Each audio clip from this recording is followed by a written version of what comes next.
La blépharoplastie est la chirurgie du rajeunissement du regard.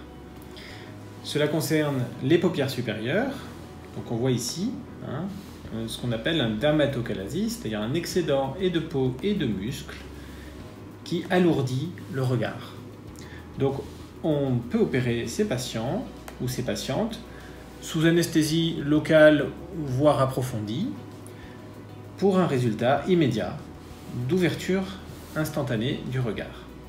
Parfois, une hernie de graisse peut être présente et on l'enlève dans le même temps, ce qui permet de également alléger le regard. La blépharoplastie concerne également les paupières inférieures. Donc on voit ici les poches, les fameuses poches qui donnent l'air triste aux patientes alors qu'elles ne le sont pas.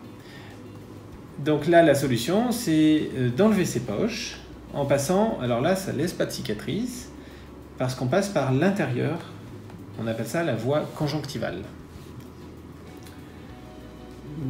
Dès que la patiente approche la cinquantaine, souvent, la demande se situe au niveau des 4 paupières, donc les 2 paupières supérieures et les 2 paupières inférieures.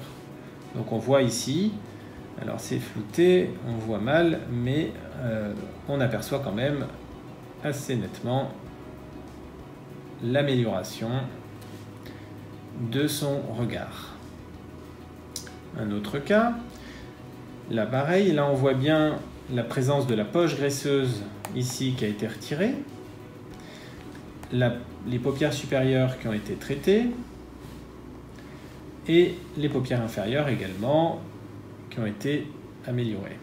Lorsque la patiente est plus âgée encore et qu'elle présente un défaut de sangle tarso-conjonctivale, c'est-à-dire que entre guillemets, la ceinture qui retient la paupière est défaillante.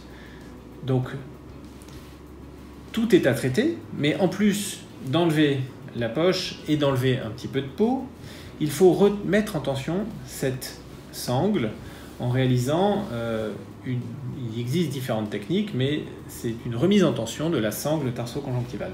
C'est essentiel pour éviter d'avoir un œil rond ou un scléral chaud, c'est-à-dire quand on aperçoit la conjonctive juste au-dessus du bord ciliaire. Donc là, on voit le résultat.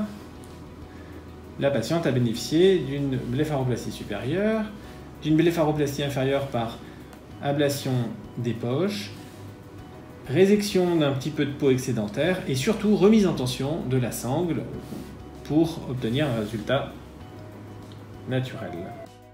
Un autre cas où la patiente a bénéficié d'une blépharoplastie des 4 paupières.